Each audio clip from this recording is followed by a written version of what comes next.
हया ड्रामे में अब आप लोग देखेंगे कि उधर रोहान है कि हया के वारी वारी जा रहा है। उसे लगता है कि हया उससे बहुत मुखलिस है, उससे मोहब्बत करती है, उसके करीब आ चुकी है, लेकिन उसे क्या पता कि हया की ये भी एक चाल है। वो सिर्फ और सिर्फ रूहान को बेवकूफ़ बनाए रखना चाहती है।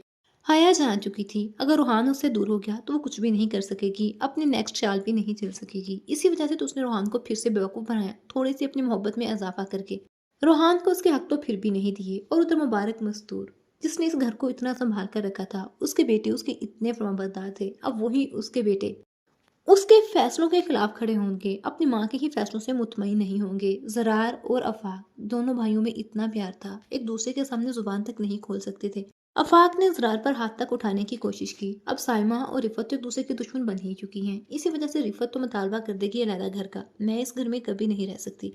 इसमें अफ़ाक भी रिफ़त का ही साथ देगा। जिस घर में मेरी बीवी की इज्जत ही नहीं तो मैं उस घर में क्यों रहूँ? मैं इस घर में नहीं रहना चाहता। अम्मी जान मुझे अलहदा घर चाहिए, और प्रॉपर्टी में मुझे मेरा हिस्सा चाहिए। अब मुबारक मस्तूर चाहकर भी अपने बच्चों को जोड़कर नहीं रख सकती, लेकिन सबको इरम और आसिया फूफू की बात पर गौर तो करना चाहिए कि उसने ऐसा क्यों कहा था। और रिफत बेगम, इसे तो हकीकत भी मालूम है कि किस तरह से इसने इरम पर झूठे इल्जामात लगवाकर घर से निकलवाया, तो ये और क्या कुछ नहीं कर सकती। उसे तो ज़रूर सोचना चाहिए।